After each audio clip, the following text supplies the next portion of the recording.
So tell us about shooting in China. How was it? And describe your experience with shooting with a Chinese director.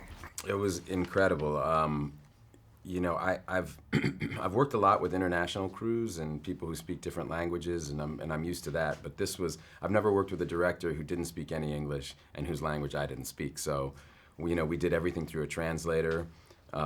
In fact, the whole production did. We had actually 100 translators on the set. I mean, it was just this massive, massive production, and it was just just personally a huge adventure for, I took my family and we lived in China for half a year and traveled around and made this big, giant collaborative movie all together. So it was like kind of a half Chinese and half international. Some Americans, some Brits, some New Zealanders, some South Africans. We were kind of this giant mix of people. So it was a really fun experiment. Tell me, how did you train for this film, and how did you learn the art of archery? Well, I was lucky because I was shooting The Martian. We were shooting in Budapest, and it turns out that the best speed archer in the world is Hungarian. And so on weekends, I was able to start meeting with Laos Kasai, and he's somebody I'd seen on YouTube, and he can shoot he can shoot a bow and arrow like as fast as somebody else could fire a gun. He's really, really incredible. So I spent a lot of time with him just trying to watch how he moved, because there was no way I was ever going to learn to do what he does. I mean, it would take me 20 years to do that. So it was more about trying to figure out his movements so that I could do them with a CGI arrow. So tell us about the majestic sets and scenery. Yeah, this was the biggest movie that I've ever been a part of.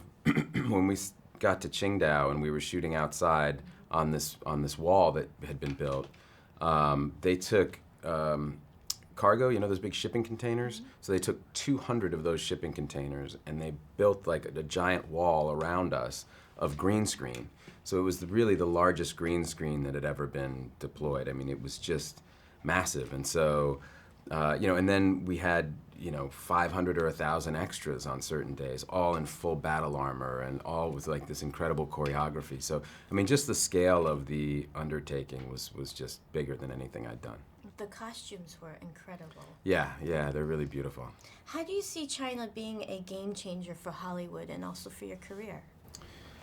Well, it's this huge new market, and it's the second biggest market now, and it's rapidly gaining on the American market, and it's going to overtake it probably in 5 years or so, 2 to 5 years, depending on who you talk to. And so I think that's why you see a lot of movies made now, with the Chinese audience in mind, because Hollywood's just aware that this is this, incredible new, and massive market for movies. So I think this movie is like the first of its kind in terms of the size and scale of the co-production, but there'll probably be a lot more like it. So there's a question, one about your past. Did you talk to Andy Lau, the actor of Internal Affairs who inspired your film, The Yes. Departed? Yeah, we laughed about it because I played his role, so we played the same character.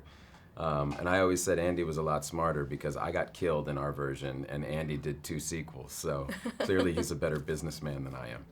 All right. Well, thank you so much. Thank you.